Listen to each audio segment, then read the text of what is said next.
Today देख रहे हैं आप और मैं हूं श्रुति चौबे आपके साथ। आज के बुलेटिन में देखेंगे बिहार मॉडल का नया रोड मैप, जानेंगे क्या है सरकार के बड़े दावे, देखेंगे बिहार में चल रहा अतिक्रमण हटाओ अभियान, जानेंगे किन जगहों पर चला है बुलडोजर और क्या है आम लोगों पर इसका प्रभाव। राज्य सरकार ने पेश किया 91,000 करोड़ का द्वितीय अनुपूरक बजट, लेकिन उससे पहले नजर डालते हैं आज की बड़ी हेडलाइंस पर। राज्यपाल का भाषण, नए बिहार मॉडल की बड़ी घोषणाएं, 1 करोड़ नौकरियां, 125 यूनिट मुफ्त बिजली, हर घर सोलर और नए मेडिकल कॉलेजों की बात कही। विशेष सत्र में 91,717 करोड़ का बजट पेश, नए उपाध्यक्ष चुने गए।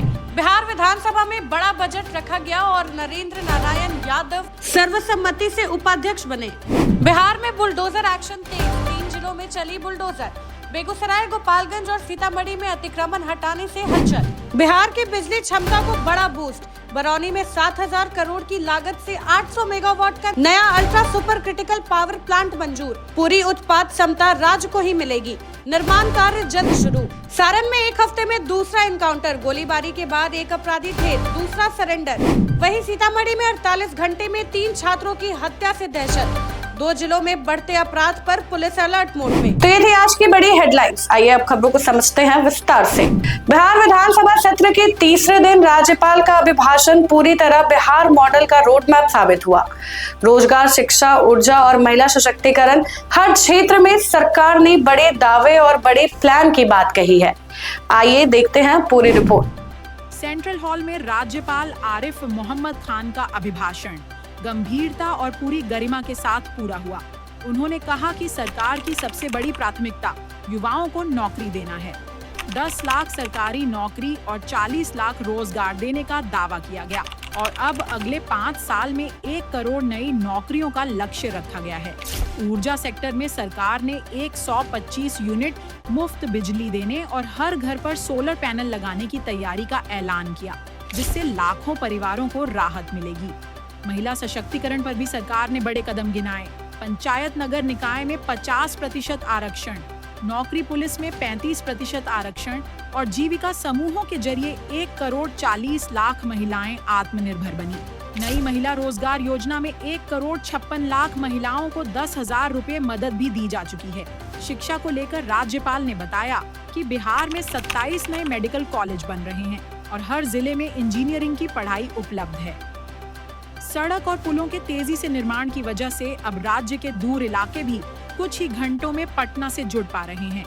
बिहार को मिले 19 नए केंद्रीय विद्यालय, 16 जिलों में बढ़ेगी शिक्षा की रौनक। 3 से 4 लाइन में सरल रिपोर्ट। केंद्र सरकार ने बिहार के 16 जिलों में 19 नए केंद्रीय विद्यालय खोलने की मंजूरी दे दी है। इससे राज्य में केवी की संख्या 53 से बढ़कर 72 हो जाएगी। कई जिलों जैसे मधुबनी, कैमूर, अरवल, शेखपुरा, मधेपुरा, जहां अब तक एक भी केवी नहीं था, वहां भी स्कूल खुलेंगे। राज्य सरकार ने इन स्कूलों के लिए जमीन और अस्थायी भवन उपलब्ध कराए हैं, जिससे जल्द संचालन शुरू हो सकेगा। बिहार में नई सरकार बनते ही बुलडोजर एक्शन पूरी तरह एक्टिव मोड में नजर आ रही है। पटना सहित कई इलाकों में सरकार बुलडोजर चला रही है। गृह मंत्री सम्राट चौधरी ने पद संभालते ही साफ कहा है बुलडोजर तैयार है और इसके बाद कई जिलों में अवैध कब्जों पर लगातार कार्रवाई शुरू कर दी गई है। बिहार के 7 जिलों में आज बुलडोजर चलाया गया है। आइए देखते हैं हमारी ये रिपोर्ट। बिहार में नई सरकार और सम्राट चौधरी के गृह मंत्री बनने के बाद राज्य भर में बुलडोजर अभियान तेज हो गया है। पटना सहित 9 जिलों में अतिक्रमण हटाया जा रहा है, लेकिन बेगूसराय, गोपालगंज और सीतामढ़ी में हालात सबसे ज्यादा चर्चा में रहे। बेगूसराय में NH 81 और रेलवे लाइन के किनारे बनी सैकड़ों झोपड़ियों पर कार्रवाई एज के दौरान माहौल तनावपूर्ण हो गया। ईंट पत्थर चले, पुलिस पर रोड़ेबाजी हुई और पुलिस ने लाठीचार्ज किया। एक युवक हिरासत में लिया गया और 100 से ज्यादा झोपड़ियां ढा दी गईं। गोपालगंज में सरकारी तालाब की जमीन पर बसे 14 कच्चे घर हटाए गए। प्रशासन का कहना है कि पहले नोटिस दिया गया था, लेकिन लोग खाली नहीं हुए। कई ग्रामीणों के चेहरों पर मायूसी साफ दिखी। सीतामढ़ी में फोकस अतिक्रमण से ज्यादा जाम हटाने पर रहा। मुख्य सड़क से अस्थायी दुकानें और निर्माण हटाए गए ताकि एम्बुलेंस और आवश्यक सेवाएं बाधित न हो। यहाँ विरोध कम, लेकिन दुकानदार परेशान दिखे। इन जिलों के अलावा छपरा, मोतिहारी, भागलपुर, समस्तीपुर, नालंदा, कटिहार और पटना में भी कार्रवाई जारी है। सरकार इसे जरूरी कदम बता रही है, जबकि प्रभावित लोग नोटिस और वैकल्पिक व्यवस्था न मिलने की शिकायत कर रहे हैं। विशेषज्ञों का मानना है कि सख्ती के साथ पुनर्वास और मानवीय दृष्टिकोण भी जरूरी है। यही इस अभियान की सफलता का असली संतुलन होगा। आज बिहार विधानसभा का तीसरा सत्र बेहद खास रहा है। राज्य सरकार ने 91,000 करोड़ रुपए से ज्यादा की द्वितीय अनुपूरक बजट पेश की है। साथ ही सदन में राजनीतिक समझदारी और परिपक्वता का एक अच्छा माहौल भी देखने को मिला है। आइए देखते हैं पूरी रिपोर्ट। बिहार सरकार ने 91,717 करोड़ रुपए का द्वितीय अनुपूरक बजट विधानसभा में पेश किया। वित्त मंत्री विजेंद्र प्रसाद यादव ने इसे विस्तार से सदन के सामने रखा। ये बजट राज्य के विकास, लोक कल्याण और अधूरे विकास कार्यों को गति देने का एक महत्वपूर्ण दस्तावेज माना जा रहा है। विधान परिषद में इसकी जिम्मेदारी प्रभारी मंत्री दिलीप जायसवाल ने संभाली, जो सरकार के वित्तीय अनुशासन और कामकाज की गंभीरता को दर्शाता है। सत्र के दौरान राजनीतिक सौहार्द का भी नजारा देखने को मिला। वरिष्ठ नेता नरेंद्र नारायण यादव को सर्वसम्मति से निर्विरोध उपाध्यक्ष चुना गया। उनके चयन ने ये संदेश दिया कि मतभेदों के बावजूद लोकतंत्र का संचालन समझदारी और परिपक्वता से किया जा सकता है। अब यादव अध्यक्ष की अनुपस्थिति में सदन की कार्यवाही निष्पक्ष और शालीनता के साथ संचालित करेंगे। कुल मिलाकर ये सत्र बिहार की सियासत और विकास का एक ऐसा उदाहरण बन गया जिसमें बजट की गंभीरता, लोकतांत्रिक परंपराओं का सम्मान और राजनीतिक संवाद का परिपक्व रूप सभी ने देखा। तो ये थी आज की बड़ी खबरें। आइए अब बाकी की खबरों को देखते हैं फटाफट। बिहार विधानसभा की कार्यवाही के बाद संसदीय कार्य मंत्री विजय चौधरी ने कहा कि राज्यपाल का दोनों सदनों को संबोधित करना परंपरा है। उन्होंने बताया कि राज्यपाल ने सरकार के अब तक के काम और आगे की योजनाओं का जिक्र किया है। मंत्री ने कहा कि सरकार की ओर से उनका धन्यवाद किया जाता है। महुआ बाग में बन रहे लालू यादव के बंगले को लेकर भाजपा और जेडीयू ने भ्रष्टाचार के आरोप लगाए हैं। सोशल मीडिया पर बंगले की तस्वीर शेयर कर सवाल उठाए गए हैं कि इतनी संपत्ति कैसे बनी। इस पर राजद विधायक भाई वीरेंद्र विधानसभा के बाहर भड़क गए और पत्रकार से कहा, पागल हो गए हो, समझते नहीं हो। बिहार को जल्द ही नया बिजली घर मिलने वाला है। बरौनी में 800 मेगावाट की अल्ट्रा सुपर क्रिटिकल यूनिट लगाई जाएगी, जिससे राज्य की बिजली आपूर्ति मजबूत होगी। यह परियोजना करीब 7,000 करोड़ रुपए की अनुमानित लागत से बन रही है और पूरी बिजली बिहार को ही मिलेगी।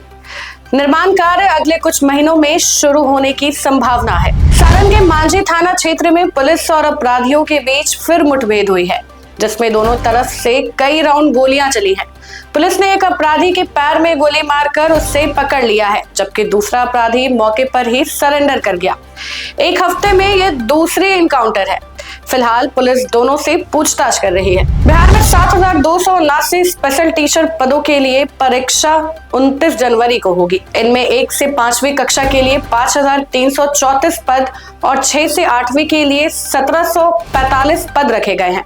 छोटी कक्षाओं के लिए भाषा और सामान्य अध्ययन की परीक्षा होगी, जबकि बड़ी कक्षाओं के लिए अंग्रेजी, हिंदी, उर्दू, बंगला जैसे भाषाओं की परीक्षा ली जाएगी। सीतामढ़ी जिले में अपराधियों का तांडव बढ़ गया है। 48 घंटे के भीतर 3 छात्रों की हत्या कर दी गई है। ताजा घटना में 16 साल के दीपू कुमार का शव बांध के पास मिला है, जिसे गोली मारकर हत्या कर दी गई है। परिजन सदमे में हुआ और इलाके में गुस्सा फैला हुआ है। पुलिस जांच कर रही है और हत्यारों की तलाश जारी है। भभुआ सदर अस्पताल में व्हील चेयर को लेकर गार्ड और मरीज के परिजनों के बीच जमकर लाठी चली, जिससे अफरा तफरी मच गई। कैंसर पीड़ित मरीज को चौथी मंजिल जाने के बाद व्हील चेयर रखने को लेकर विवाद बढ़ गया और दोनों पक्ष भिड़ गए। कई लोग मौके पर पहुंचे और घंटों तक हाई वोल्टेज ड्रामा चला है। सिविल सर्जन ने बताया कि मामले की जांच हो रही है और दोषियों पर कार्रवाई होगी। पिछले 6 महीने में नेपाल बॉर्डर से 100 से ज्यादा लड़कियों के गायब होने का मामला सुप्रीम कोर्ट पहुंच गया है।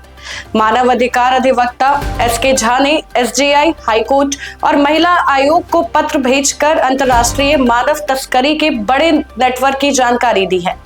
बताया जा रहा है कि तस्कर नेपाल, चीन और खाड़ी देशों में लड़कियों की बिक्री करते हैं। अभिवक्ता ने मामले की हाई लेवल जांच और तस्करी रैकेट को तत्काल पकड़ने की मांग की है। खगड़िया में 3 दिसंबर और मुंगेर में 4 दिसंबर को मेगा जॉब कैंप आयोजित किया जा रहा है। जिसमें सबरोज और टीवीएस जैसी कंपनियां कुल 400 पदों पर सीधे भर्ती करेंगी। 10वीं 12वीं ITI डिप्लोमा और ग्रेजुएट उम्मीदवार इसमें शामिल हो सकते हैं।